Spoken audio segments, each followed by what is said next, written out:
Yan yung langka natin na nabili ko sa palengke kanina. So bali yung langka natin, hindi po tayo bumili ng ginayat. So yung binili ko, buo yan. Kasi ayaw ko kasi yung ginayat, ni natin sure kung ilang taon nang nakatingga yon, nakastock doon sa loob ng batya. So sinigurado ko na bumili ng buo para sure talaga ako na bago at hindi siya matigas. So yan ang lutuin natin, langka na may gata. So ito yung panghalo natin. Haluan natin siya ng kagang ayangkas or yutok. Yan, yun yung yutok na tinatawag. Sa mga hindi nakalam ng yutok, bahala na kayo dyan. Pero sa nakakilala ng yutok, kagang at ayangkas, so good job mga idol. So lutuin na natin to. Let's go.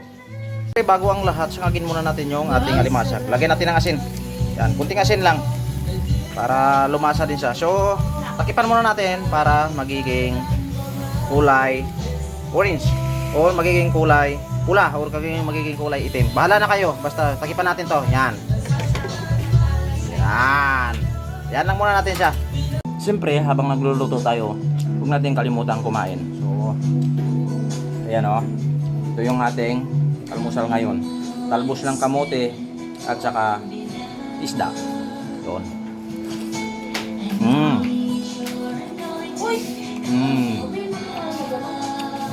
Diba? Habang nagluluto tayo ng ating pananghalian, mag-almusal tayo. Ito yung ating isda kanina nabili.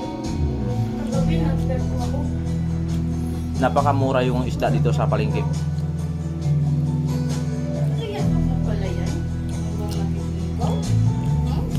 Sobra 1 kilo yung isda natin. Nasa 250 lang.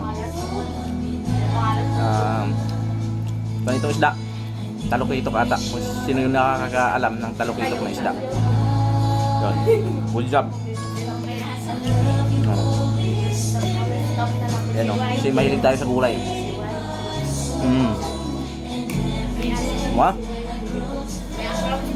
Tulad ng sinabi ko kanina, tingnan nyo. Yan na. Yung ating sinangag na yutok or kagang or ayangkas.